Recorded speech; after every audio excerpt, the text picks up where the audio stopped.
This is something new. Somebody wanted to interview me. Yeah, I really dig you, man. Since I first heard about you, I was like, let me check this guy out. And then I saw you walking with a cigar one day. I was like, that's it. I got sold. Man, I couldn't be better if I were a pirate. Because, I'm Cuban. So I'm like, if I see somebody with a cigar, I'm like, that's it. You got me. We're good. So what is the name of your... So the name of my podcast is called And We Are Talking.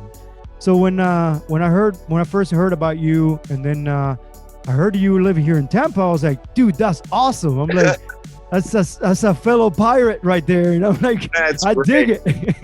That's great. Well, we'll let the cat out of the bag. That we are organizing a Gasparilla parade. No way. Where we're gonna. I'm gonna do my damnedest to unite the tribes and have a privacy conference in Tampa around Gasparilla, and we'll rent a big ass boat and storm Tampa Bay as pirates. Sign me up. Let me open it up, and this is the things that I want to talk to you about. Okay. Yeah. So I've been following your YouTube channel, and I watched a lot of videos of you. And one thing that I really like about you is your stories. Okay. And, that's what this podcast is all about. Awesome. And, I like you sharing some of your stories. First of all, I'm 2 years sober from alcohol. Oh, and, let's talk about it. Yeah, definitely. And so I saw your video for newbies. Yeah. And you talked about it as well. And I really like that message. And if it's something like that, you can talk about it while we do the podcast. That'll be awesome. I'd love to. You can tee it up and say, so you're a friend of Bill. So this is another one. This is another one that I want to talk to you about. Is I want you to talk about your crypto journey, if it's possible. Yeah, sure. You're open. It's an open booking here. Anything you want to talk about, please share it. Any wisdoms that we the young can get from you will be fantastic. How old are you? I am 40. Okay. So I'm 56, so a little bit older than you, but I was banging Karen house when you were born. Well, probably shouldn't bring that up. I love it. I'll do my introduction, and then you start your introduction. You got it. You got it. Absolutely. 1, 2, 3. Hello, Todd. How are you doing today? Oh man, I couldn't be better if I were a pirate. Well, wait, I am one. You are a pirate, and so am I, my friend. Man, good to see you, Felix. For those of you who are watching this on the Uncle Vigilante channel, this is actually a podcast. I have a subscriber who reached out to me who coincidentally happens to also live in Tampa. I didn't know that. His name is Felix, and he is the host today.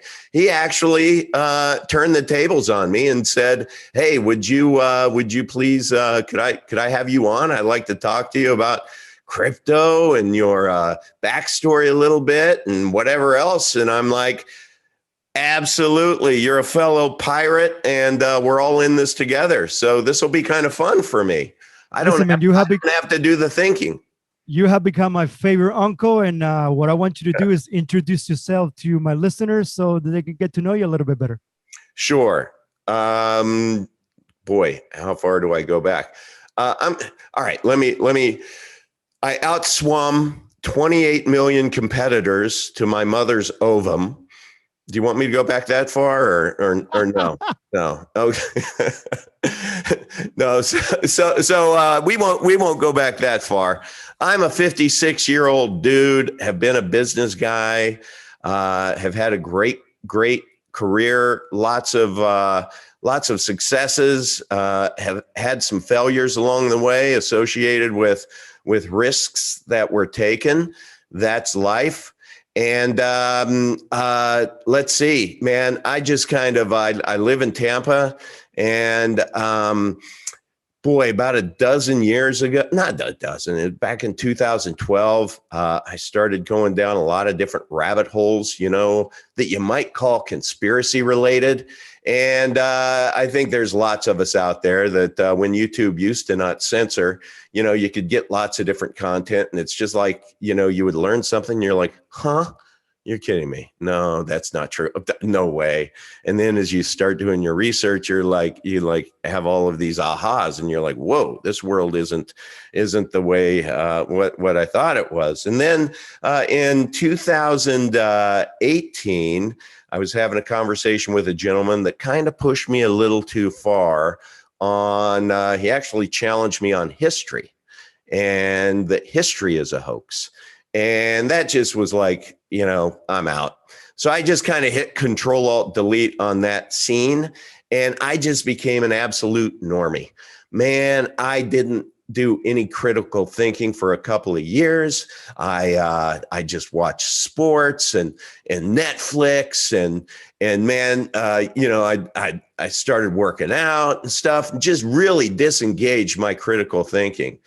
And then, you know what happened? 2020 hit and CV-19 hit, and I happen to have a disability. It's an invisible disability, but it's a disability nonetheless, that was associated to a drowning event when I was 7 years old. I almost drowned. They did the chest pump and everything, brought me back. And there's something called secondary drowning, which is where you still have water in your lungs, and the next day everything can be fine, but all of a sudden your brain thinks you're drowning because you have water in your lungs. It sends a signal to your trachea and it closes. So that happened. And so I almost died again. And they were able to, and it took a while for them to figure out what it was as secondary drowning, but they figured that out. So fast forward to CV-19 hitting, the lockdowns, and then the mask mandates. My entire life, I could not ever wear a mask or anything that encumbered my face because my brain tells my trachea I'm drowning, and so it wants to close. And so for me, it was a big deal. And so I did everything in my power to be able to have the backup, to be able to express my rightful disability. I had a physician, a psychologist. I had the letter. I had I hired an ADA advocate, America Disabilities Act advocate. I mean, I was papered, I was covered. And then I also had the governor's medical exemption. I mean, the governor's executive order that included medical exemptions, which was me right there. The mayor of Tampa's her order that had the exemption, and then Hillsborough County also had one that showed the exemption. So I would go into these stores, and you can imagine the battle that I had, being able to just because I was like, believe me, at the beginning, before I started going down another rabbit hole, I was scared like everyone else. I mean, for me, not wearing a mask really sucked because I'm like, wow, this boogie virus is in the air, and I don't know which asymptomatic silent assassins are going to come by and give it to me, and I want to protect my family and everything, So that's where I was, to where I'm like, I started just doing so much research. And what I discovered, now you can choose to believe me or not out there. It has earned me 6 banned channels on YouTube. So they let me talk about crypto, but I did have 6 channels banned on YouTube because I decided to talk about what I was uncovering, that this boogie virus wasn't what they said it was.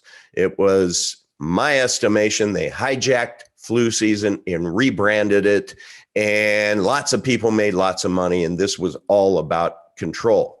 And I launched a channel in April that went from nothing to thousands and thousands of subscribers because I would talk about this stuff. And the basis for my channel was, who are they? Because we all talk about that, right? We all talk about, oh, they control this. Oh, whether it's the Illuminati or whoever, the banksters or the 13 families in Romania or wherever So I would start having guests on to just explore who are they. And then I ended up starting to realize that I found out that there were two theories in medicine, one called the germ theory and one called the terrain theory. The germ theory is what we all know and live under right now. It's what makes big pharma lots and lots of money. The germ theory, I can just give you a quick description. Imagine a fishbowl. And in that fishbowl, under the germ theory, let's say the fish starts looking like it's getting sick. Well, the germ theory would say that fish caught something and we need to go vaccinate that fish. Well, the terrain theory, which lost, but they're both theories, keep in mind, but the terrain theory really rings true to me. And the terrain theory is that, hey, let's take a look at that fish and let's make sure, let's do a few things first. Let's check the water and make sure the water is fresh.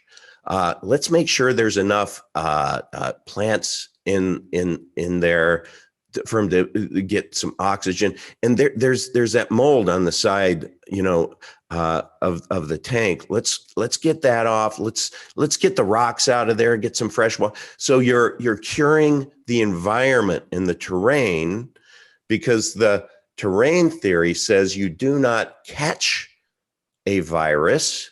You don't catch something externally that attacks you and makes you sick. No, what happens is we go through what we refer to as a flu season, but it's actually detox season. You see, guys like you and me and those watching, over the years, we've eaten like shit. We drink too much. We smoke.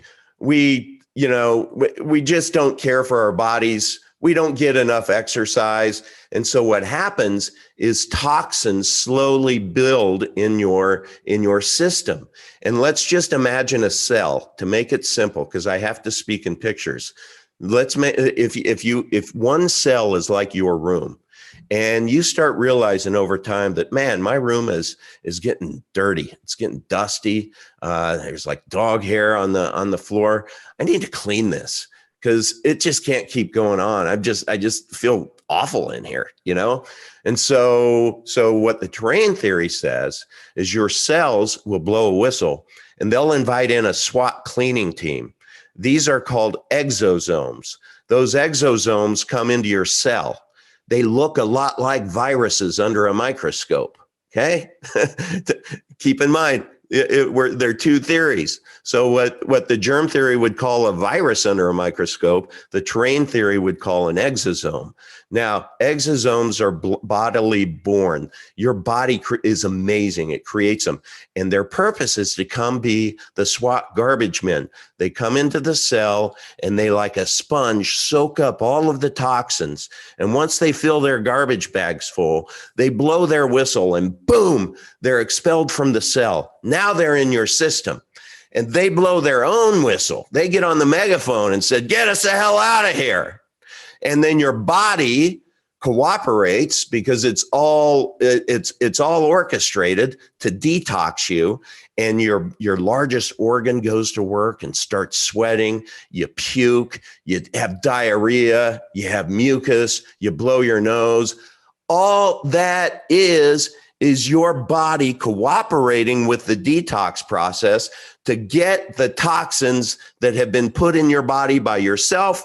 And there are, whether it's chemtrails or whatever in your environment, air pollution, we're toxins in our bodies. So at the end of and that's why everybody kind of like the seasons, like in Wi-Fi. winter, the leaves fall off in autumn and it becomes winter, and everything that God has created, if you believe in a higher power, seems to be seasonal. Well, flu season, or detox season, what I call it, is the same thing. And so you go through, and not everybody, because some people may treat their body better than others. And not everybody goes through it every year, but certainly every couple of years we get sick. People used to get sick. I know in 2020, the flu went away entirely. It was amazing how it went away entirely. It's just like, it's almost like something else rebranded it. But it's a miracle, Todd. It's a miracle. It's a miracle. So I started talking about this like I'm talking about it now. I'm going to probably take a risk and post this on my channel. And I may earn a strike for it, because I'm talking about something that is counter mainstream narrative. Because, hear this, the terrain theory, you know how you cure a cold? You know how you cure the flu? You do what grandma said to do. You cooperate with your body. You get some rest. You drink lots of fluids. You have that awesome grandma make the duck soup or the chicken soup. You drink the broth. And guess what? When you do that, it takes about 7 to 10 days to detox. And then that's why usually after a flu, you end up just feeling really, really good for a period. So I don't know about you, but to me, that resonates versus having this, I believe, fictitious boogie virus out there floating in the air that you touch, you can get. And then, having to put on these masks where the number one hospital admission for months, for like almost a year. You know what it is? Bacterial pneumonia. You know what that's from? I'll tell you. And I hope this makes people think who wear a mask like a good little NPC. Is what happens is when you eat food, you have bacteria in your mouth that breaks down that food and shits in your mouth.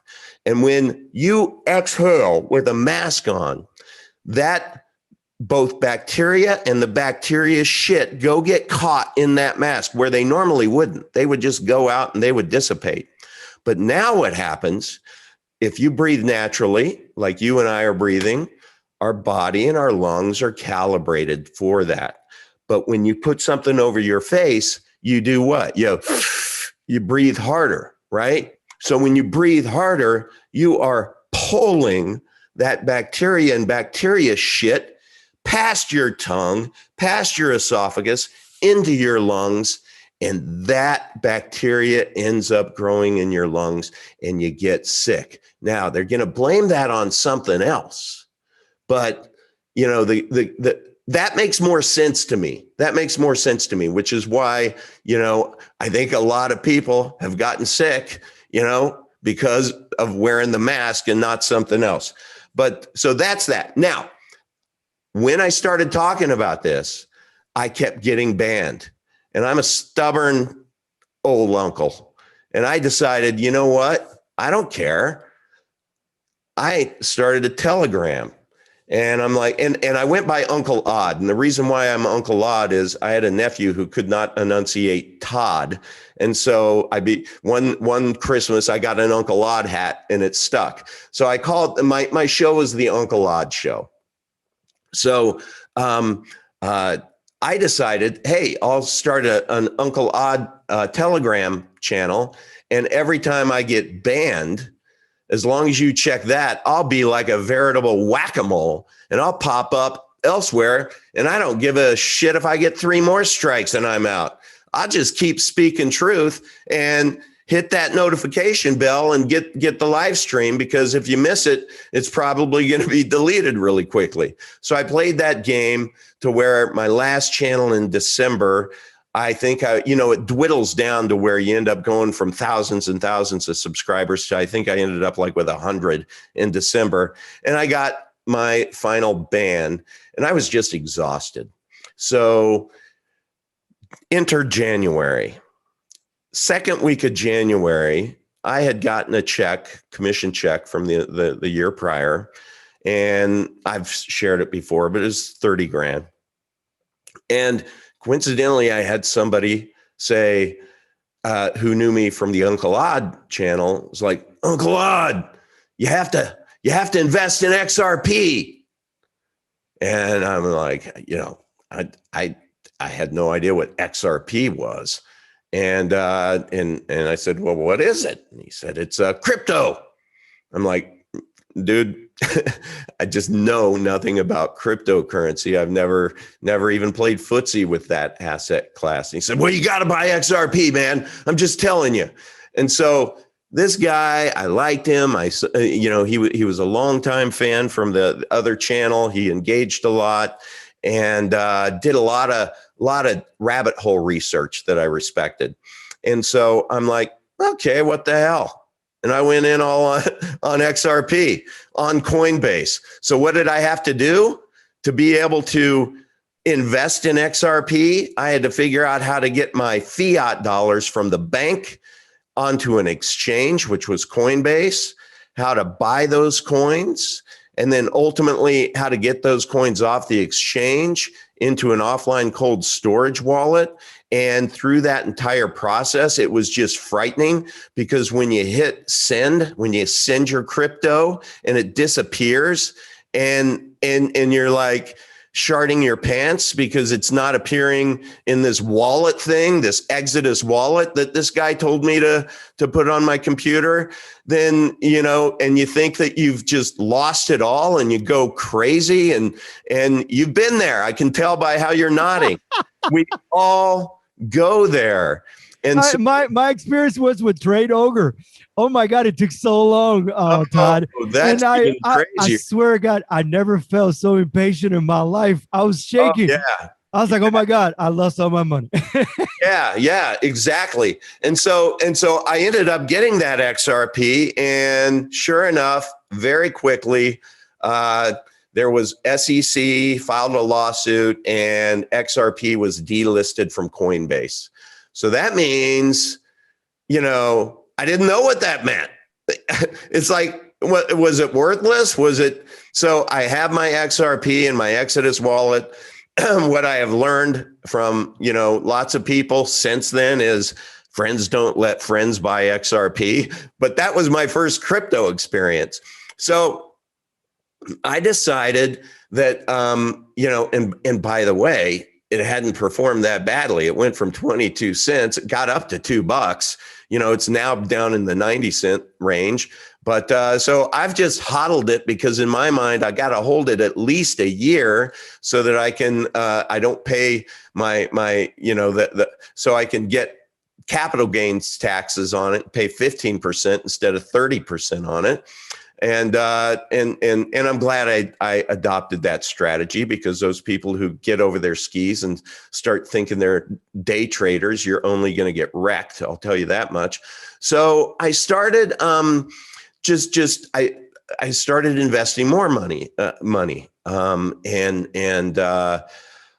wife and I had a good bit of savings, and so I started developing a portfolio. And then I hear about these privacy coins, and I hear about the Crypto Vigilante Summit. And I'm like, the TCV Summit. And it was a 2-day summit to where they were going to basically teach you the ropes on everything. So I'm like, cool, I'm in. And so I joined, and it was 2 days of awesome content. It should have been named the Monero Conference, because it was all about Monero mostly, and it was really way over my head. But I spent a lot of time in the Telegram chat, and there are a lot of great people in the Telegram chat. And by the second day, Felix, I realized something. When I started seeing all of the people, the questions in there, I started realizing how many other newbies there were who didn't know shit, and just like me. And so I'm like, wow, okay, we all came into this conference thinking that we were going to get some grade school education, but they were teaching at MBA level. And so, it wasn't lost on it. It's great content. But what I realized was there's a void. And so I'm like, oops, did I lose my camera? Yeah, you lost your camera. All right. I don't know why I hit the table and it just, all right, there we go. There you go. So I thought, I kind of like this YouTube stuff. I like talking to people and building a community and stuff. And I'm like, maybe what if I started a channel that was dedicated to crypto for newbies? And what if all I did was documented my journey along the way of trying to figure this shit out. And so that's what I did. And then, I ended up, because I was part of the Crypto Vigilante chat, I was able to reach out to Jeff Berwick, our Lord and Savior of crypto, peace be upon him. And I reached out through there and I said, hey, I'm a real, actually, no, I take it back. I started my channel talking about things in my perspective, trying to dumb things down so they'd even all understand it. And my day job that's what I do is we have 22 portfolio companies. And whenever we bring a new one on, when it comes time to take it to market, my job is to distill some complicated information down to a level that we can go out and sell it. And so I challenge myself on almost everything, that if I can't distill something down to a one-page PDF that has, 2/3 of the pages being pictures, then I've failed. So I'm fairly good at being able to, I thought being able to talk about what I was going through and articulate it. And Jeff gave me a shout out on one of his Lucy's walks of, there's this guy, Uncle Odd, he's this older guy. And I really like the way that he breaks down, the process of as a newbie buying crypto. And that shout out, it was just awesome. So I reached out to him in the Telegram chat and I thanked him. And I said, hey, I appreciate it. And I know this is a big ask, but would you come on my show? I had less than 100 subscribers at that point. And he said, no, I don't do interviews, but I'll do one better. Let me connect you with Rafael Blvd, who is the Crypto Vigilante. So I reached out to Rafael and I'm like, hold on, I got to take a sip. I reached out to Rafael and I'm like, okay, yeah, sure, I'll get him on. But I thought maybe over the next month or so. And so I'm like, I introduced myself and he's like, oh yeah, hey man, what are you doing in 2 hours? I can do it in 2 hours. And so I'm like, wow, I like this guy's style. And so I fired up Zoom, sent him a link. And if you go down to my very first interview of people who are watching your show, please go to the Uncle Vigilante Show on YouTube. Go down to the very first one. And that is my interview with Rafael. And during that interview, because he's the crypto vigilante, Jeff's the dollar vigilante, and Rafael liked what I was trying to accomplish. And he said, hey, man, Uncle Odd, you're the Uncle Vigilante. And I'm like, oh, that's great. So I had to rebrand real quick and I changed it to the Uncle Vigilante Show. And I go by Uncle V mostly. But whatever you want to call me. So that then, I mean, just having him on gave me a little bit of street cred. And so I was able to just kind of grow the channel, invite other people to come on. And when I would issue the invitation, I would always drop the link to Rafael. So, so they would look and they say, wow, okay, the crypto vigilante went on. Yeah, I'll go on. And that's how it started. And it's like everything in life, sometimes the best thing to do is just start ugly, I am a big fan of the saying that the enemy of progress is perfection. So, anybody out there who has a passion for anything, man, and you're thinking about starting a podcast or a YouTube channel or anything where you're expressing your creativity to the world, don't worry about getting it perfect. Just start ugly. Just start. And then what happens is water finds its own level. And that's what happened with me and my channel over the months of me just being consistent, coming on, having guests on. And I started just absolutely falling in love with privacy coins and starting to understand. And I found myself naturally evangelizing, privacy, resisting by every legal measure, unethical surveillance. That to me is like any of these exchanges that are KYC. Sure, it may feel kind of sucky that you have to upload your driver's license and your social security number and everything. But what I have learned from some other really smart people in private conversations is that you have no idea the level of governmental surveillance that goes on under the water, kind of like a duck, under the water, it's just moving all around. And so I really, really started leaning heavy in this privacy direction and started having more folks on. And then, of course, the Crypto Vigilante came out with their coin recommendation of Arrr, the shirt that I'm wearing. And where you hold on. Before you keep going, yeah, I want to tell this to my audience real quick. Todd has about 4 minutes and something. He just got a new video, okay? That he was gonna release the new coin from Crypto. This video, you guys gotta watch this video because it's amazing. You're in your pins and needles. You go, oh my God, this guy's about to do this. You gotta watch it. I'm gonna leave it right there. Go ahead, keep going. Yeah, that would be. I have to write it out. So yeah, the coin that I gave away, and I'm sure the Crypto Vigilante is never going to speak to me again, but you should go watch it. But I'll give you the punchline. I just met with Raphael. He happened to be where I live for the weekend, visiting a cousin, and it was so awesome. He just called me and he's like, "Hey, Uncle V, you don't want to come meet us for dinner?" So it was just. Raphael, he's in Tampa. He was for one day, and that would be amazing. Got to meet him. Yeah. So I mean, I literally took the call and he invited me, and I'm like, absolutely. Matter of fact, let me show you this. He gave me this as a present. Okay.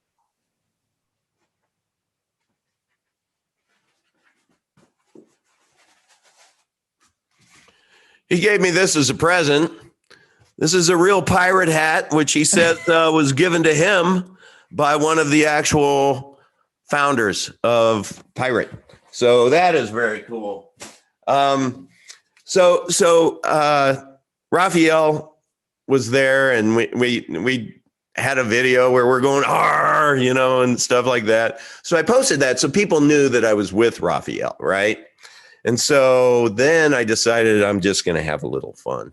And I dropped a video saying, "Okay, guys, because you're my team, I'm going to give you some inside baseball.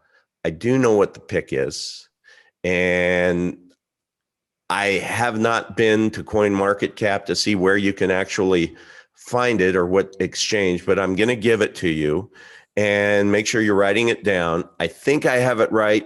I took the notes down. He was talking pretty quick, and it's ICFTY.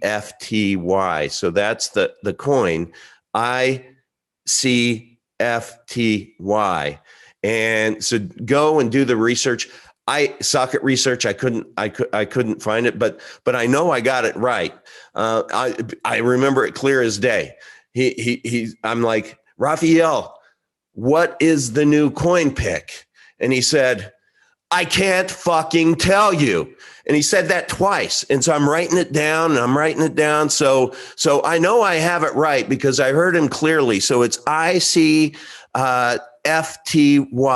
Go help me find, so obviously it's, I can't fucking tell you the acronym. But it is hilarious. I have had so many people that didn't get the punchline. They're literally searching for it. And I felt kind of bad, but so yeah, that's my so that's what you get with by the way, can you say something? Because it's like I don't think I can hear you. Can you hear me? Yeah, I can hear you. Okay, sorry. But that's what you get with my channel is it's like a box of chocolates. You never know what you're gonna get.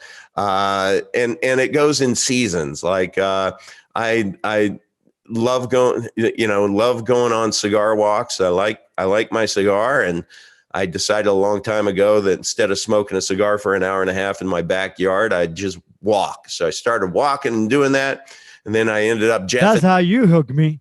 Yeah, I heard about you on the podcast that Jeff did, and I was like, "Oh, who is this guy?"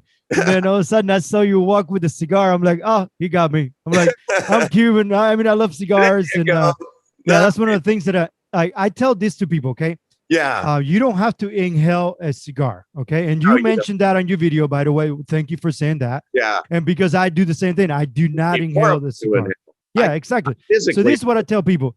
The greatest conversation I have ever had in my life has been with a scotch and a cigar. There you go. You get it, right? You get it what I'm talking about. Oh, yeah. It's the greatest conversation. You drinking a great alcohol drink and you mix that with a cigar. And I'm telling you guys, it's the best conversation you ever gonna have. The best, most insightful conversations I ever had. It was in one of the cigar places. Yeah. We were, yeah. It's very true. It's very true. And there you go. You got it. It's a my cigars, I like to be about an hour to an hour and 15 minute smoke.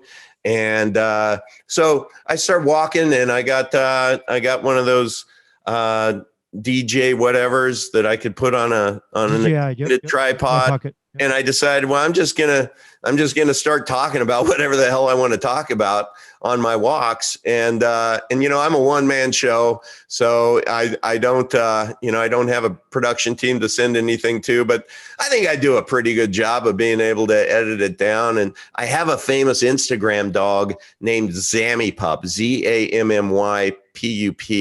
He has 142,000 followers. He's the famous one in the family. He's the world's largest children's hospital therapy dog. And so over the 5 years of me creating content for Zammy, I've gotten pretty good at being able to do video content on my phone. So I know how to edit in things and stuff, but it would be way easier to be able to just ship off a raw file and have it show up on Odyssey somewhere. That's my dream. So before you keep going, something you mentioned on one of your walks with you talking about quitting alcohol, because you and I, that's one thing that we share in common. I quit alcohol 2 years ago. And how long has it been for you? I picked up my 1 year chip about 3 weeks ago. So yeah, almost 13 months. And you want to chat about that? I love. Yes, please. Yes, please. And you know what? What hopefully people find with my channel is I try to be extremely authentic. I try to tell it like I see it. I have been very successful in my life to where, I was a multimillionaire to where I ended up filing bankruptcy. So I went from multimillionaire to bankrupt within 4 months. And you talk about humility and a humbling experience and thinking your tree just grew to the sky and you were entitled for the charts to just keep going up, up, up. And you get too overconfident and full of yourself and you make some bad decisions. And I always joke that, sometimes God brings you to your knees so that you might look up. And so I went through that.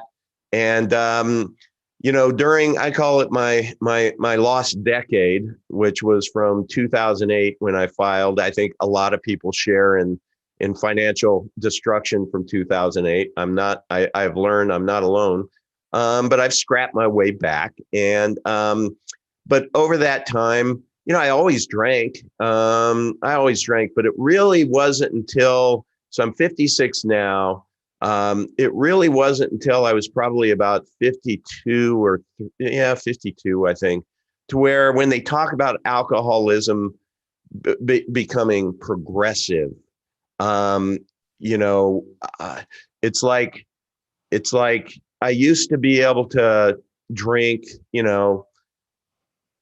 I don't know, four or five beers a night and be fine, and that may seem like a lot to a lot of people. Some people can have a beer or a couple glasses of wine, but I could drink. Let's just round it up to a 6-pack. I was good for a 6-pack a night and stuff. And then when I shifted over to the white stuff because I started gaining a lot of weight, and I'm like, you know what? They tell me that the clear alcohol is it's less calories, and if you go on an Atkins diet, then there's no carbohydrates in it. And so I started drinking vodka, Tito's, and it just went from having a couple of glasses of Tito's a night to where the pores would get bigger, to where it started to become insane. I mean, literally insane, to where this compulsion in me became so powerful. Almost, I literally look at it like this insatiable demon inside me that came and just, took residence. And the way that I could keep him from making me irritated and agitated and snap at is just to go isolate, watch some sports, and drink my vodka. So then, like a good alcoholic, my wife started, I like it chilled, I'd keep it in the freezer. And my wife started noticing that I would, be down there, and she started giving me shit for Todd, I think you're drinking too much and stuff. So I'm like, okay, screw that. So I started hiding my alcohol. And then I graduated to these big handles of Tito's. And then I ended up having bottles hidden everywhere, in the house. It's so funny. It's like about a month ago, I was cleaning the garage and I found a bottle of, a big handle of Tito's that had about a third of it in it. It felt good to pour it out. I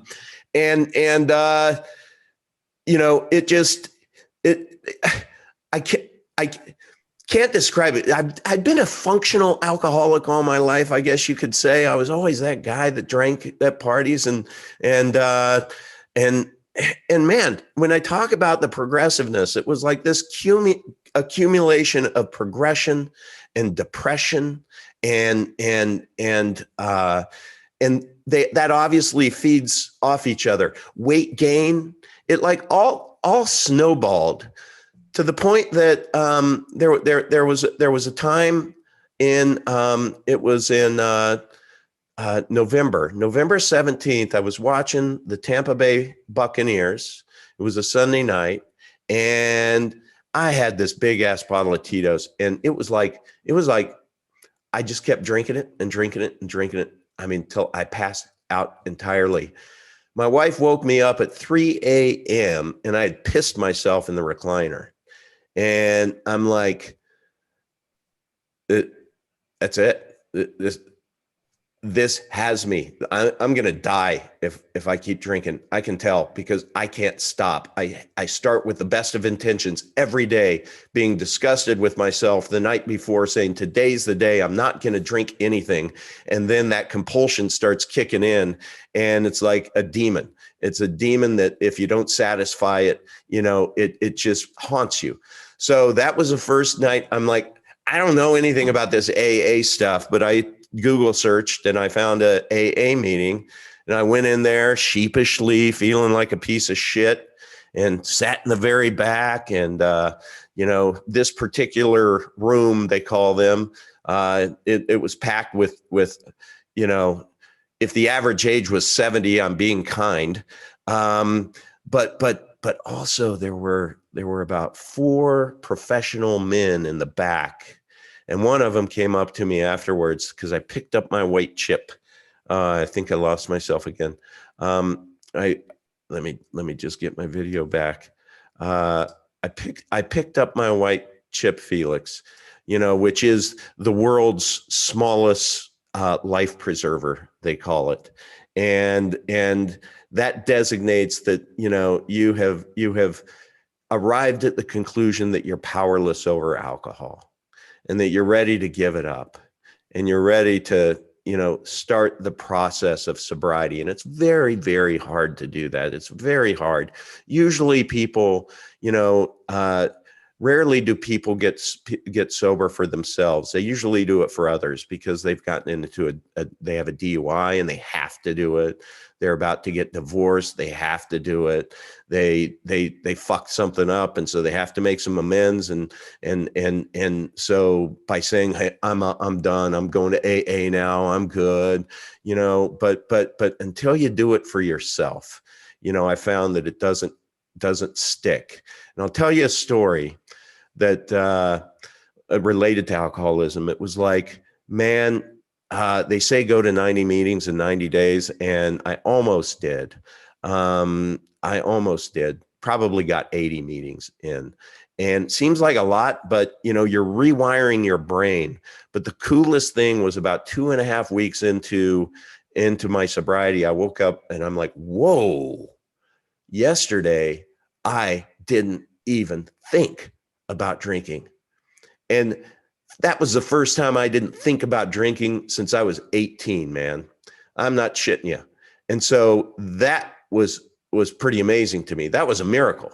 And so I kept it up, and I had 4 months of sobriety in me. And I'll never forget, COVID hit and everybody's in lockdown. My wife and daughter, I don't know where they went, but they were breaking curfew somewhere. And during the day, I thought, man, it's such a beautiful day out. I'm going to clean my garage. And I go out and I clean my garage. And at the end of it, it was hot. I was sweaty. And I'm like, man, I could sure go for a beer. I'm like, I just have one. And so I made my way to the corner gas station, and I picked up one 16-ounce Miller Lite, and I popped it, on the way home, of course, and I'm drinking it, and man, it was the best beer I ever had in my life.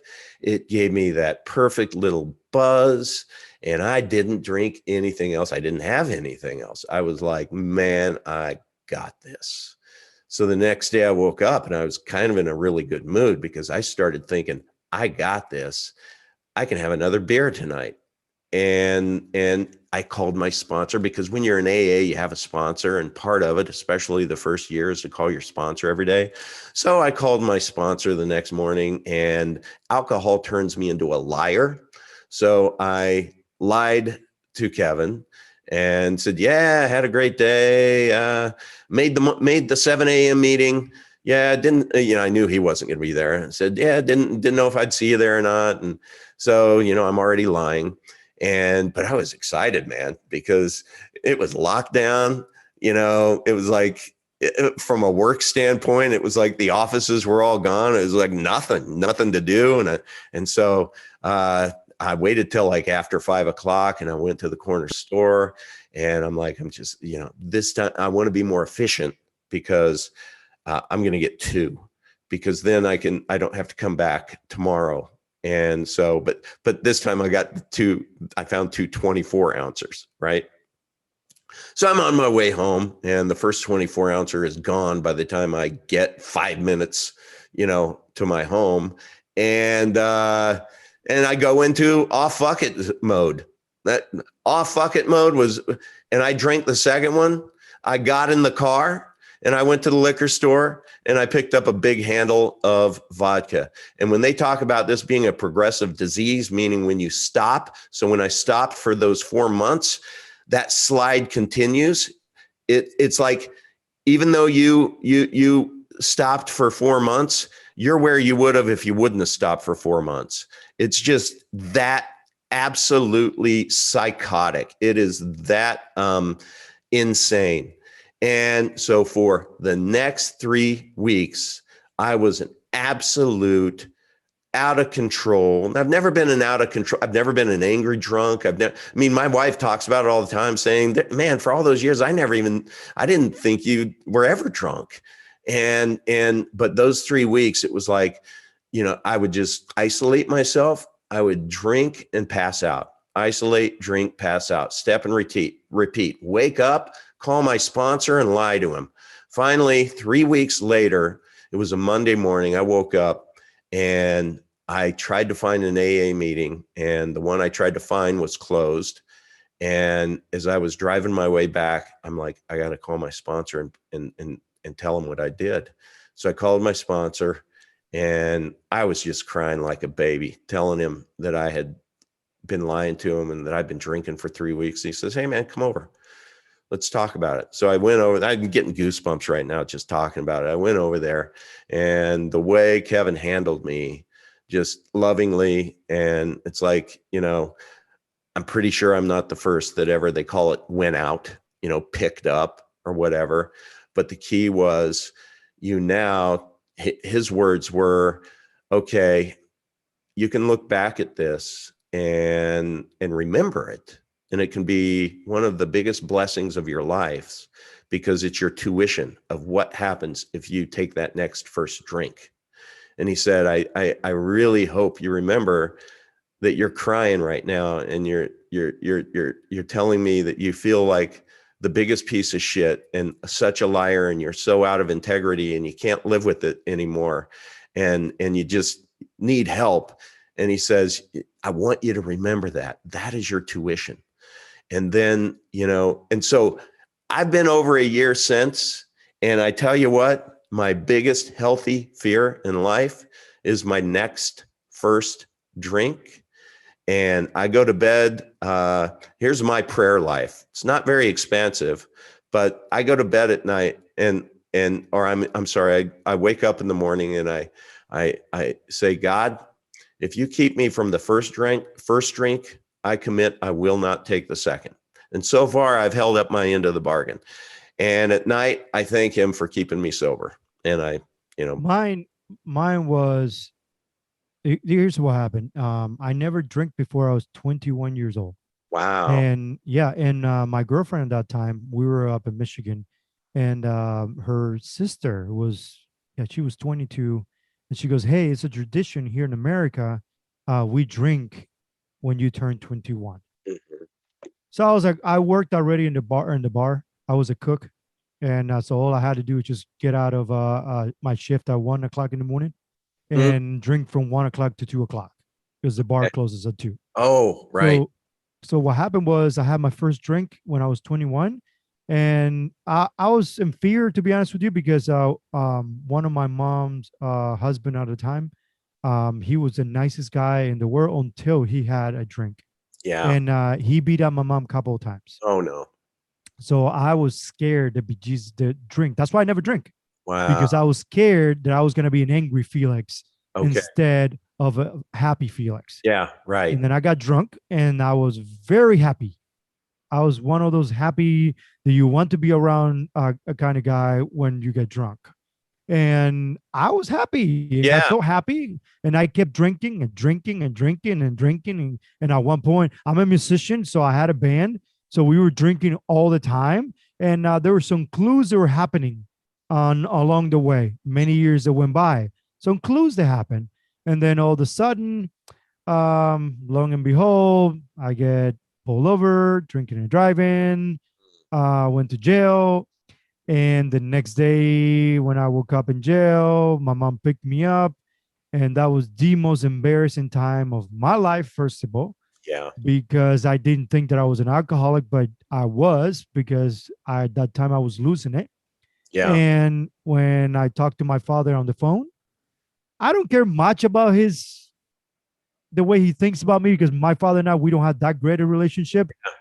but it make me feel bad. Something inside of me, deep in my gut, that tells me, hey, this guy really some way, somehow cares about you. And he's telling you, hey, I think you should slow down. Yeah. So I did. I slowed down. I moved out of the state of Michigan and moved to Florida. And when I moved down here, I drank a few more times kind of heavily, but I never drove after that, by the way.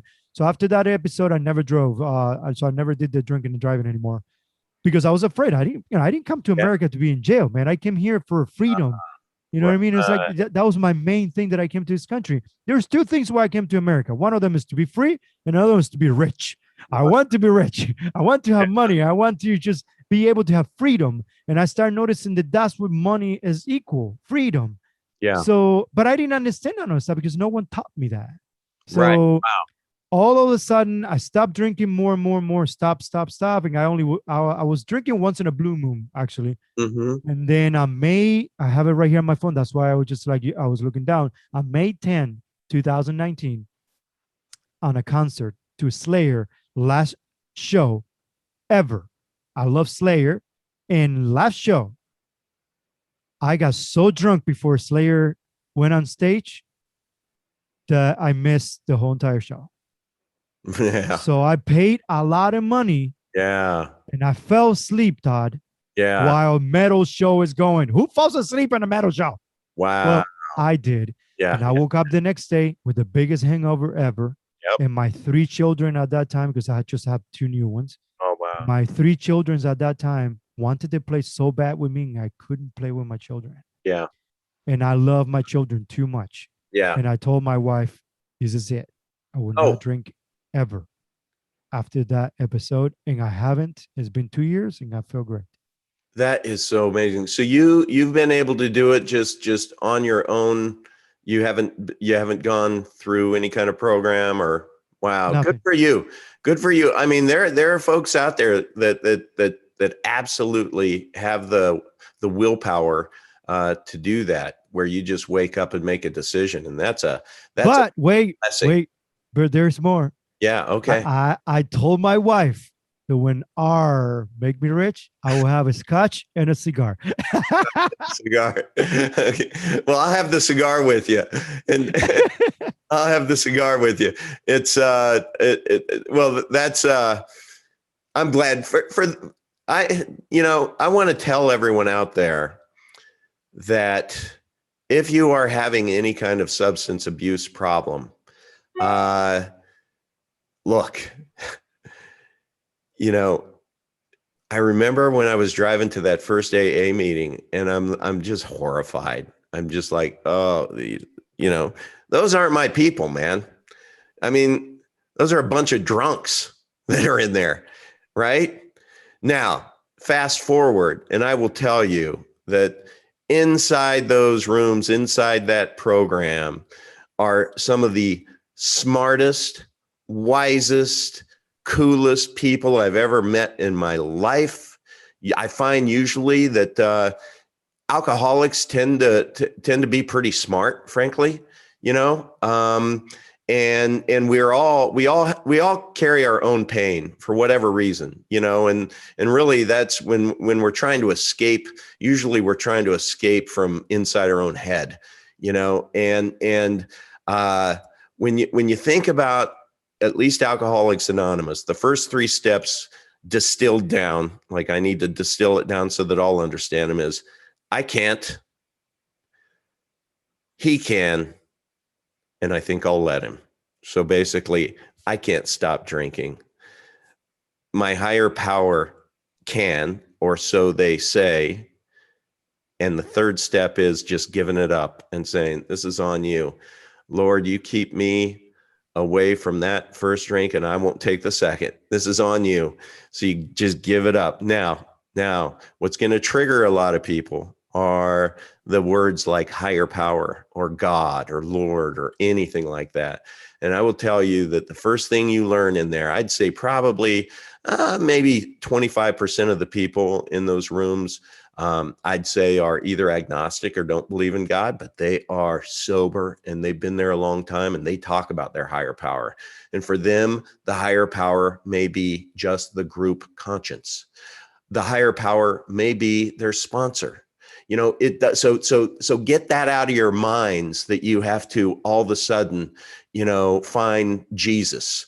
That's not what it's about. And it is a program to where it leads you. And it's just been so effective for so many years, helping people stay sober, which equals saving your life. And not only your life, but the lives of others. I cannot tell you how many stories that I have heard of people who are in those rooms that may have just gotten out of prison because they killed someone in DUI.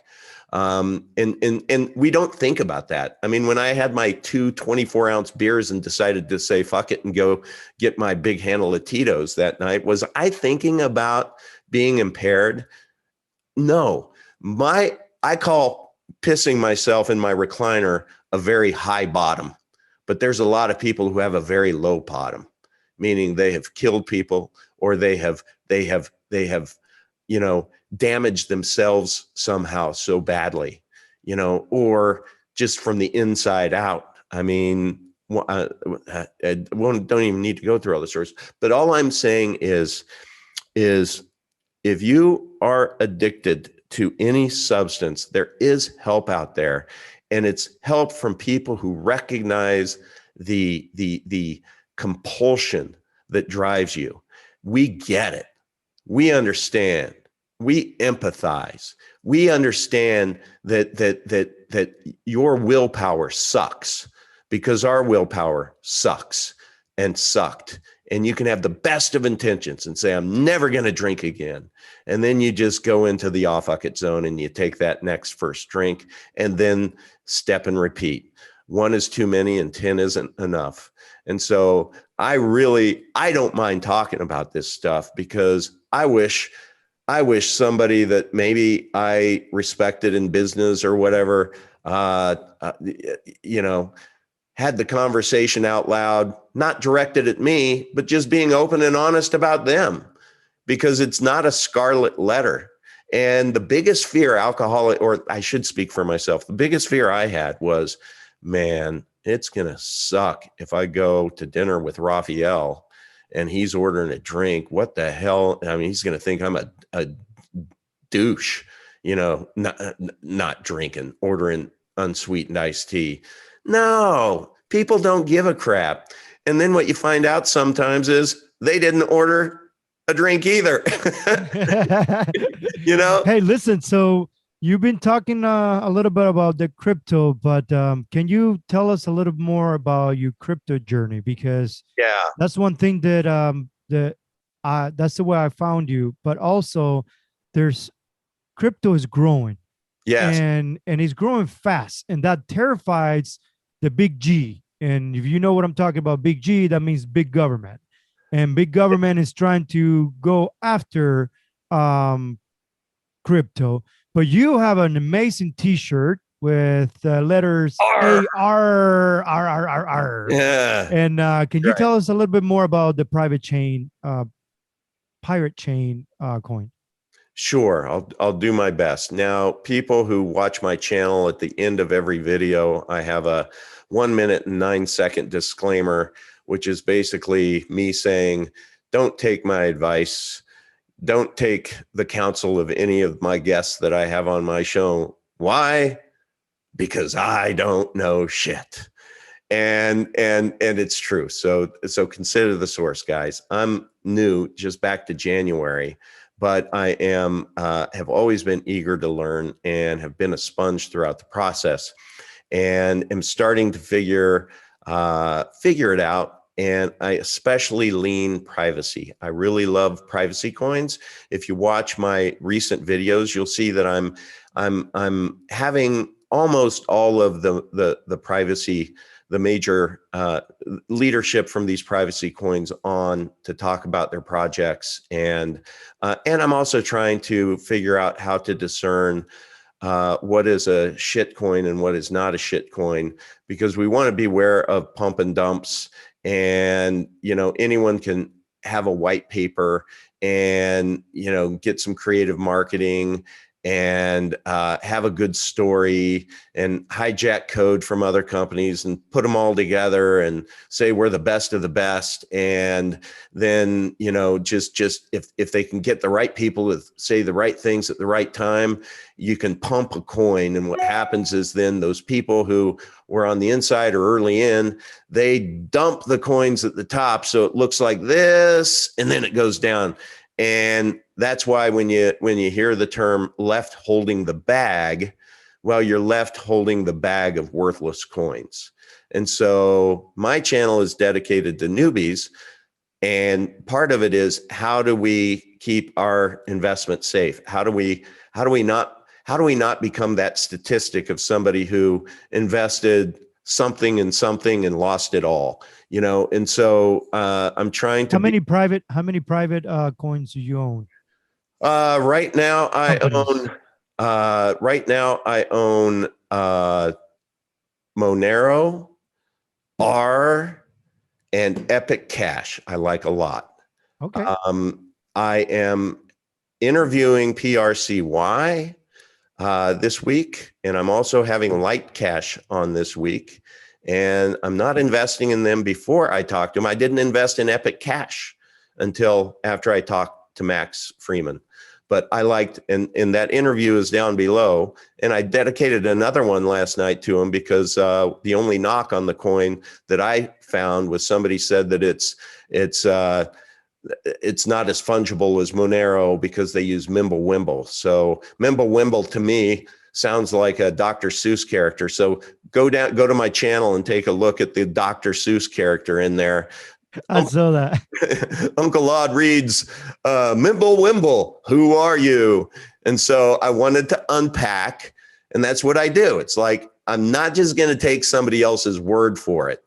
I'm going to research and learn for myself.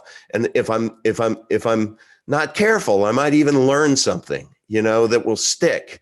And so last night I learned about Mimblewimble. And what happens with these different projects is, I think I'm 100% sure their end game is all the same. Their commitment to privacy is the same. But what happens when you're creating a project or a coin, there are certain there are forks in the road to where you have to make some decisions. And each decision, if you make that decision, you're probably giving something else up. You might not be able to scale as quickly if you go down this path. And so instead of just saying, oh, Mimblewimble's not as good as Monero or whatever, I wanted to get Max on and ask him, A, what is Mimblewimble? And B, or it may be Mimble. I think it's Mimblewimble. And B, walk me through the tech decision that you made. Why did you choose that instead of what some of these other privacy coins might do? Now, ultimately, the end of the day, what we want, if you buy a Bitcoin, when you buy a Bitcoin, to dumb it down so that all understand it, let's just say, how you keep notes, and let's just say that a dollar bill was minted, or $100 bill was minted, and when the first person received it, they basically put in their identity and they said, "Yep, I own this." Now they ended up selling it to somebody else. And that ledger is going to go to somebody else to where they're going to put in there that it's theirs. So they're able to, with the Bitcoin you buy today, they're able to look back with blockchain analysis and determine the path. Every person who touched that along the way, they can surveil that. So think about this. I didn't engage in illicit, illegal activity to where my Bitcoin was used for child porn. No, but that happened 6 stops back. And the person who got it on the 7th probably got it through an exchange or something. They never knew. right? But because the surveillance follows the coin, now it gets to you. And let's just say the surveillance caught up with that coin, they could blacklist it.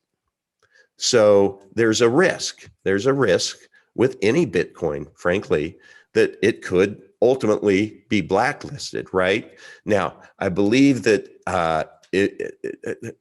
again, I don't know shit, but I think there's a way to clean coins. I know Max Wright says that's wrong. You can't. But anyway, that's the surveillance part. The fact that they know it's you that has it bothers me. Now, let's go back to that cash again. That $100 bill comes off and it's given to the first person. And that first person then has a young kid mow his lawn, and he does it for 2 weeks and he's charging him $50 a week. And so he gives him that $100 bill. Now that boy ends up going to the store and he wants to buy his mom a Mother's Day gift. And he gives the $100 bill to the cash register and so on, right? Nobody can tell when it finally gets to me.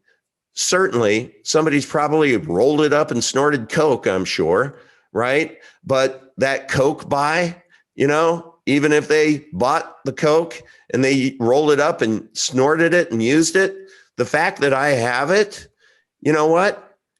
Nobody's ever going to tell me that's a bad $100 bill. So I kind of like that cash. I kind of like that privacy associated with the cash. And so surveillance coins, they track you. The powers that be, I call them the Druid Babylonian bastards. You call them the banksters. You call it whoever's controlling this world. They really want to be able to know where they want to be able to control your financial decisions, and they want to be able to put a regulator on you. They want to be able to put your money in a lockdown like they did in 2020 with all of us, where they put us in prison, our own homes as self-imposed prisons, right? So the reason why I've leaned privacy is because I like the notion of I'll do me, you do you, stay out of my business, I'll stay out of your business. And you know what? If my neighbor boy mows my lawn and I pay him in cash, I support that kid not picking up the phone and calling Uncle Sam saying, hey, I just earned $100. Would you take 30 cents from me? So with privacy coins, led by, Monero, really, they're able to, everything that Bitcoin people thought they were getting with Bitcoin, as the saying goes, you get with Monero. Now, what happens with Monero, it basically, nobody can tell that it's you. They are able to, with their technology, be able to, the way I look at it, and I'm probably destroying this, Monero people can sniper fire me later, but it's kind of, they will. They're very passionate people. Yeah, but it's basically, so I'm not going to dumb it down as much as I was going to, but let's just say this. If that $100 bill left my hand, let's say we're still dealing with cash, what Monero would do if it was digital, right? What Monero would do is there would be 11 different people that it would look like they got that $100 bill. And then it would shuffle, be like a deck shuffled. And then wherever that $100 bill came out, there's plausible deniability because you're only one of 11. I mean, it could have been anybody. It's not to say it was yours. So it disappears from the surveillance to the level of 11. Now, they've modified the tech. I don't know if it's out yet, but the next generation, it's going to be 128, right? They'll shuffle it 128. Epic Cash, by the way, right now is at 1,000. So basically, R with their protocol level with this ZK snarks, which will mean nothing to nobody. But basically, it's like if I have $100 in my pocket and you don't, but I want to give it to you, I can just kind of give you a little like that, and poof, it appears in your pocket. That's the power of Arrr, is that the money, the transfer of the value is invisible. So once you have your treasure, your buried treasure, really nobody can tell that you have it. Nobody can tell how you spent it. And let me ask you a question. yeah, What do you think about this fight right now is going on online between the Pirate Chain people and the Monero people? Because right now they're going at it like it's no tomorrow. The people from Monero, they're not too happy with the pirate people, and the pirate people are accusing Monero that they becoming too transparent for their liking. And that's something that I'm just look, I'm like you. When I get into something, I devoted myself 100% into it. Okay. That's why I love crypto, because in the beginning, to be honest with you, I knew about Bitcoin since 2011. mm-hmm. And I thought it was a joke, man. I was like, there's no way the Federal Reserve is going to allow this to happen. There's no way the American government is going to let it happen. And I never bought freaking Bitcoin in 2011. If I would have, man, would I been rich? But guess what? I didn't. Well, let me tell you something right now. Just do a little bit of investigation on this Epic Cash. It's about 40 cents right now. Imagine if you could have gotten Bitcoin at 40 cents. Give Epic Cash 5 years, and I'm telling you, it'll catch up to Bitcoin. And so people who look back through the lens and say, oh, I could have got it back at $2 or whatever, and I didn't, just remember your favorite uncle saying, you might want to watch the video below on what is Epic Cash and how to buy it, because the more I have peeled back the layers of that onion, I am 100% all in. I'm a fan. And I like it for the privacy reasons, but I also like it for the vision of what else they're going to be able to do. But there is nothing out there like Arrr as far as being invisible. And but that's the thing is like this Arrr community. Here's the thing. I'm an anarchist. Okay. I left everybody behind. I'm like, I don't give a crap about anything else. I'm an anarchist, and I don't like to belong in cults. Okay. And I started getting that feeling from the Arrr people. And from the Monero people, there's just more cultish. Well, let me tell you this, and this is either people are gonna respect me for it or not. But I have made the decision. The reason why I am interviewing any of these privacy coin leaders who want to come talk with me, and I've had several reach out. It's been great. I want to talk to you all because I want to unite the tribes, because I'm telling you, while you're pointing your rifles at each other, you are wasting energy, and it doesn't have to be. And this is me talking to you, all of you privacy coin leaders out there.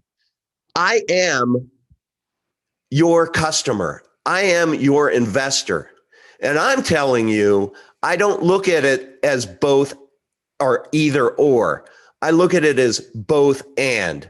I can't wait to have a little bit of everything I should, as a smart, sound investor, I should be diversified.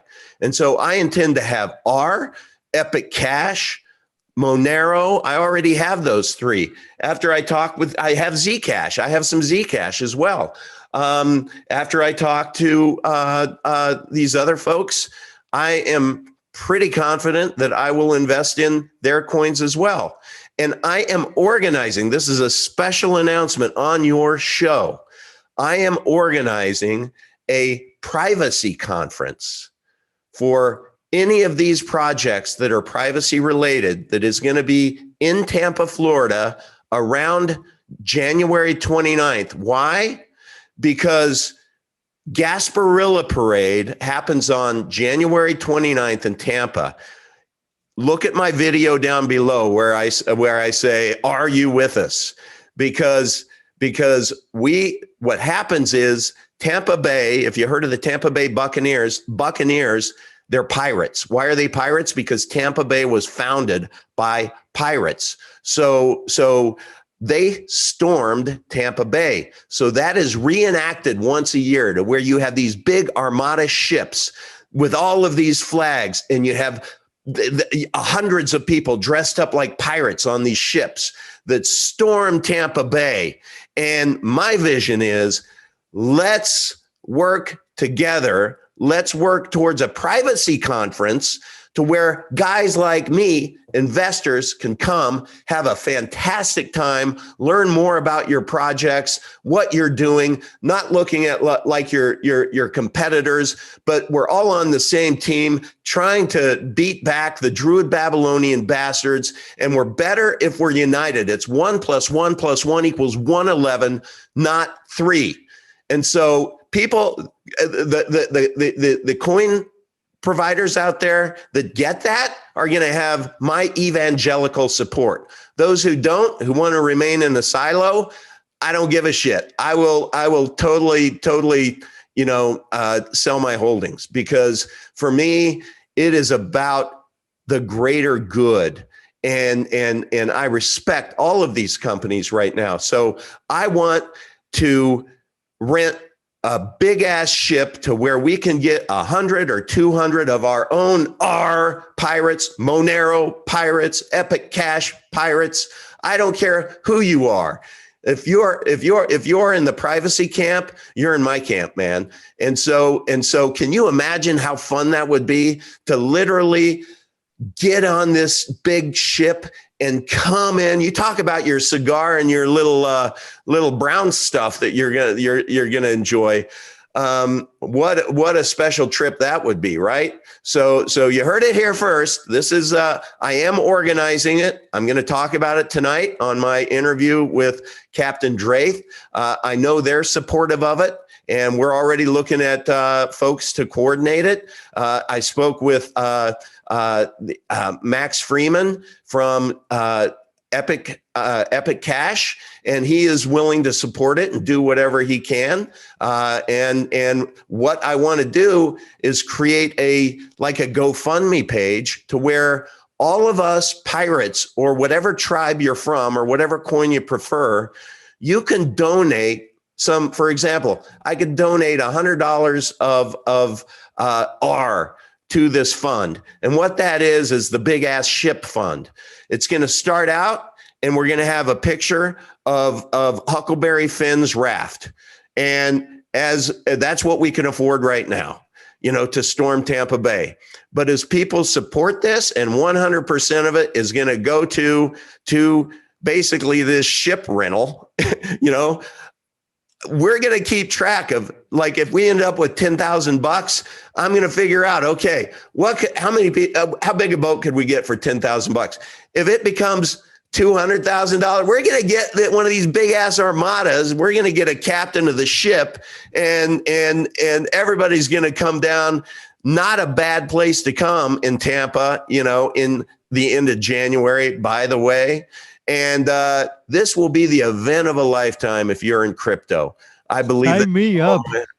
Absolutely. And then we'll have the conference, and the conference will be we'll price it reasonably. This isn't about making money. This is about exposure. This is about community and all of us being here together. And that's what my mission is. So when you talk about the pissing match between Arrr and Monero, I'm going to put myself in the center and say, hey guys, stop this shit. Please. Can we just stop? We love you both. And ultimately, how much privacy do you ultimately need? All of these projects get the job done. I believe, or at least I'm going to make sure that that's the case. But that's I'm passionate about it, man. If you can't tell, because we are worth more together than fighting like cats. and dogs. I have a lot of young listeners out there, and before I finish my podcast with my guests, I always like to ask this question. I don't believe in hypotheticals because whatever happened happened, but I would love for you to leave my podcast with this.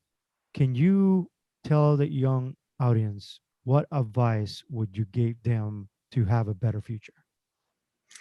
Uh, all right. This is After everything you have gone through in life, everything you have learned from your mistakes, from your success, what advice would you give us?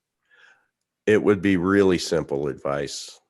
Lead with your chin, not your hand out. Get rid of your sense of entitlement and work, whatever it means. Just if you find a company or a project, or let's just even use crypto as an example.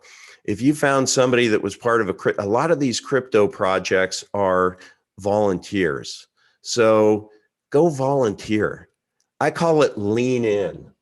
Lean in, lead with your chin, meaning you're not asking for money, you're not asking for anything. You just want to contribute. You just want to put your own sweat equity into a project, because guess what? When you do, people are going to see it, they're going to respect it, and then it's just magic. Good shit happens to those people who adopt that approach. The alternative is, nah, man, they don't pay me enough. Or what's in it for me? Before I do something for you, what's in it for me? And I will just tell you that has always served me so well. Bet on yourself. Bet on the fact that you can do more than most, better than most, in a shorter period of time than most, and make that a mission. Another one that I, because I have made many mistakes in my life from being impulsive, especially when young, always remember this, okay? When there is a big decision to be made, sometimes it's urgent to do nothing. Sometimes it's urgent to do nothing, because so often we just want to jump in and just say, put it on black, or no, I'm screw it. I'm gonna get a divorce. I'm done, or I'm gonna take that next first drink. Right? For some of us, sometimes it's just urgent to do nothing. You're about to blow up at somebody. You're about to get pissed off. You're about to give them a piece of your mind. Just have that mantra in your mind. Sometimes it's urgent to do nothing. Just sometimes it's okay when you think about a rock in a river. Sometimes it's okay, instead of being that obstinate rock that isn't gonna fucking move, sometimes it's okay to be the water. I just lost myself again. Sometimes it's okay to be the water and go around the rock and let the rock have its day. In especially with dealing with people. And man, what else can I provide? It's just research the book Emotional Quotient. It's called EQ. There are it's really interesting, and I'll end on this, but there's a guy that back in the 80s, he ended up surveying all of the Fortune 500 companies. And what he realized was that the leadership in these companies, primarily were the C students, and he was like, why are the C students leading the people that got all A's, and they're obviously not as intelligent because their IQs say so. Well, so he started exploring IQ, the intelligent quotient, and he's like, you know what? This is incomplete, entirely incomplete, especially in the business world, and I would suggest anywhere. But he ended up realizing that there was another quotient called the emotional quotient. That's called EQ.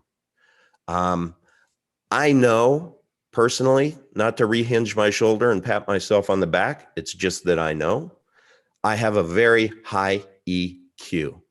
That means when I go into a room, I know how I impact others. I know how my behavior impacts others.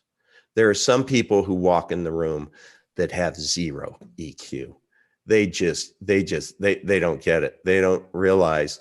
And I'll give you an example. Let's say my wife has a company party and I don't want to go. I don't want to go. Maybe I don't like some people in there or whatever. If I walk in there and I look around the room, I'm going to behave in a way that I'll be likable and approachable, and people think highly of my wife and whatnot. But because I have high EQ, I know that if I really, if I didn't want to go, if I really behaved as if I felt and said, fuck it, and had no EQ, no emotional quotient, no idea how I emotionally might impact other people because they're emotional beings too, then I would go in looking like I'm smelling a fart the whole time. I would hold my arms over here. I would look mad. I'd look angry. My wife would be feeling guilty, like she drugged me somewhere. Other people would feel uncomfortable because they know that, and then people are going to start talking about how Yana has a real douche of a husband and I can't stand him. And some people, when they come into a room, they bring fresh air, and other people just suck the energy out of the room and the air out of the room. So be conscious of your how you impact others. And you might call it being, practicing being a chameleon a little bit, but just know that your body language, what you say, how you say it, impacts other people. And if you really want to advance, you young people, you better learn to read the audience. And the book, Emotional Quotient, it's a big, ugly, heavy read, but it's worth getting. So at least you have it on your bookshelf and you see EQ all the time, so it'll remind you. You don't have that in Audible, because I know you were big into Audible. I don't know if they have it on Audible. I haven't. It's been lots of years since I've thought about it. It's just your question sparked it. That if I was young, I would figure out that if I can improve my EQ, that'll get me farther in life than working on my IQ. Honestly, that's probably the biggest takeaway of this. Your IQ is your IQ, but you can develop your EQ just by being self-aware. I have a feeling that we are going to do this again, because we still have a lot to talk. We just have this is amazing, man. I can talk to you forever. You're one of those people, and I hope I can meet you in person one day, and hope I can. Bro, you live in Tampa. We'll do it. Yeah, definitely. I hope one day we can meet up with the family, have a dinner, and I love cooking, and it's one of the things that. But I really appreciate you being on my podcast, man. Thank you so much. And you said so many stuff that is going to help so many people. And I don't think that, or maybe you start thinking that you know this already, but you're impacting a lot of people. And I am one of those people. So thank you so much. Thank you. That means a lot to me. I really appreciate those encouraging words, and we try. I mean, this is fun, man, isn't it? I mean, crypto is fun. Crypto is hard until it's not, and so newbies should know that, but it gets to be really, really fun after a while. So, just start ugly, get in the game, and go back to some of my earlier videos if you're a newbie, and just binge watch some of them. I mean, we talk about being a newbie, what you do, how you do it. And then there are just a ton of great videos on YouTube on, buying crypto for the first time, or Exodus wallet or Trezor wallet. Just do your own research, do your own work. And you will find that you will start understanding the language, but you can't do it by studying. You have to do it by doing. And that means you may skin your knee, One thing that I do want to say, when you do transfer anything from anywhere, okay, where you have an address that you're sending it to, if you have $100 that you're going to send $1 first, just to make sure that it gets there, right? So that you're not sitting there out of your mind if you screw it up. And chances are you won't, but you'll feel a lot better when you do. And I'll give a little asterisk on that. You know, maybe the initial portfolio that you have doesn't have a lot of Ethereum based tokens in it, because when you do send that little bit, you're going to pay a big gas fee, and then you'll pay another big gas fee. So, but you'll do your own work on that. But I really enjoyed this time, and I hope you tune in tonight at 7 p.m. When we're going to be going at it with Captain Drake. And I am going to have, believe it or not, a conversation with him that is not going to be like any that he has ever had, because I'm just not going to talk a lot about the X's and O's of Arrr. I'm really more interested in him, to the extent he's willing to share, and really more about, I'm kind of obsessed now about project development, about the decisions made through the process and how it works. How do you wake up one day and just say, I'm going to launch, you know, a coin that's going to be really meaningful? So that's going to be fun for me tonight. I just want to let everybody know he's talking about the interview he's going to do tonight on 6/16, guys. This podcast episode is going to be released after that. Yeah. So you guys going to be able to watch that video on replay, because he's going to have it on his YouTube channel, which I really recommend everybody to do. Go and watch the Uncle Vigilante, because this guy just go to YouTube. Go to YouTube and search for Uncle Vigilante, and I'll pop right up. Subscribe, hit that notification bell. You just never know when I'm going to live stream, and you never know what you're going to get when I do. Look, in 40 years that I've been alive, something led me to this conversation with you. And the mentality that I have is only those who seek find. Oh, that's great. That's great. Yeah. And even a blind squirrel finds a acorn every once in a while, right? Thank you so much, sir. You have a wonderful night, and I hope you enjoyed that conversation you're going to have with him. I wish you nothing but the best, sir. All right, Felix, man. Can't wait to meet you. Cheers. All right, buddy. Greetings. Used to be named Uncle Odd, but now I'm known as Uncle Vigilante. And as you can see by the fact I'm wearing a gold chain with a Bitcoin on it, I'm kind of a big deal. Yeah, I'm a big deal. But there is one thing that my 43 attorneys that I just hired told me that I needed to say, which is a disclaimer. Don't take any of my advice. Don't take anything that I say on this show or any of my guests as sage counsel. Why? Because I don't know shit.